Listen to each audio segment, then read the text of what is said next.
Bonjour à tous, nous allons aujourd'hui nous pencher sur le parcours conduisant aux fonctions d'éducateur et d'arbitre, deux rouages essentiels du football. Le football est le sport le plus pratiqué au monde. En France, en 2013, il y avait un peu plus de 2 millions de licenciés. Seulement, la planète football ne se résume pas aux joueurs. Il y a aussi les arbitres. Grâce à eux, de nombreuses rencontres ont lieu chaque week-end partout en France, quels que soient les championnats. Puis il y a les éducateurs qui donnent de leur temps toutes les semaines pour apprendre aux jeunes les règles, la culture et les valeurs propres au football.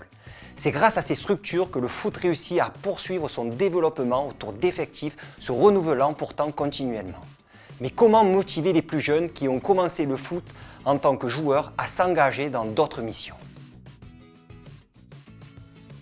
Commençons donc par les arbitres. Pour intéresser les enfants, il sera nécessaire de leur expliquer tout ce que cette fonction apporte au football, et notamment que les arbitres partagent la même passion du ballon qu'eux. C'est du coup avant tout un autre moyen de se faire plaisir autour du même sport. Ce rôle apprend en plus à vaincre sa timidité. Imposer sa décision à 22 joueurs, ça développe forcément la confiance en soi. Et quand ce sont 11 joueurs qui sont mécontents, il faut savoir écouter, expliquer ses décisions ou couper court aux critiques. Bref, c'est une bonne école pour développer son sens de la médiation. Des joueurs ont aussi leur propre vision du dialogue et ont tendance à s'emballer. Il faut donc rester stoïque, un très bon moyen de tester la maîtrise de soi. Et certaines décisions comme siffler un penalty peuvent même s'avérer décisives pour l'issue du match. Mais il faut pouvoir les prendre sans hésiter et dans la mesure du possible avec justesse. Toutefois, attention, le rôle d'arbitre c'est aussi une sacrée responsabilité. Comme on le dit souvent, un match, c'est des joueurs et un arbitre. Et sans arbitre, une rencontre ne peut tout simplement pas avoir lieu. Et c'est enfin très sportif.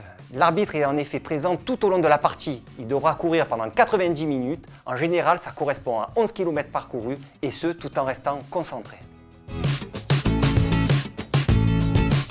Bref, il y a plus d'un avantage à être arbitre. Et pour le devenir, c'est un ne peut plus simple. Seule contrainte, avoir au minimum 13 ans. Il y a ensuite 4 étapes. D'abord, s'inscrire auprès du référent arbitre de votre club ou de votre président. Puis, suivre une formation théorique et pratique. C'est la commission d'arbitrage de votre district qui s'en charge. Il ne vous restera plus qu'alors qu'à valider la formation théorique ainsi que la formation pratique. Et notez bien que rien n'empêche l'arbitre de continuer à jouer au foot. Passons maintenant aux éducateurs. Vous êtes sûrement les mieux placés pour expliquer à vos joueurs ce que vous apporte votre travail auprès d'eux. Mais il sera aussi nécessaire de leur dire comment vous en êtes arrivé là. Rappelons tout de même que les éducateurs doivent au moins avoir 16 ans et être licenciés FFF, avant de suivre le certificat fédéral 1, ce qui leur permettra d'encadrer des équipes U9 et U11. Et si certains de vos joueurs se montrent motivés pour tenter l'expérience, pourquoi ne pas leur laisser cette opportunité? Par exemple, laissez-les encadrer une séance de l'école de foot le mercredi après-midi.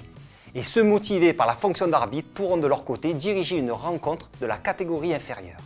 C'est en effet le meilleur moyen de leur donner l'envie de s'investir davantage dans ces missions d'encadrement.